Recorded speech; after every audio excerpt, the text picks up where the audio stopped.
عليكم أعزائنا متابعين موقع النهار العربية. برق ورعد وأمطار غزيرة تحدث في القليوبية شبرا الخيمة.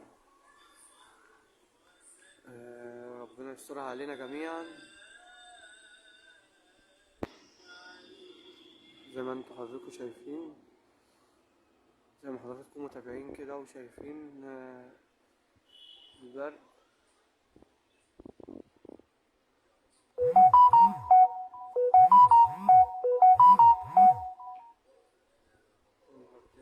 شايفين كده البرق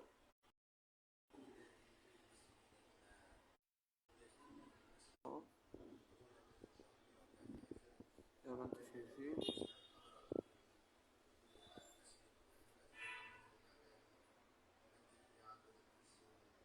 الأمطار بدأت تهدى دلوقتي بس كده فمش متشاف. ربنا يسترها علينا جميعا وعلى جميع أهالي مصر، أهالي شبرا الخيمة.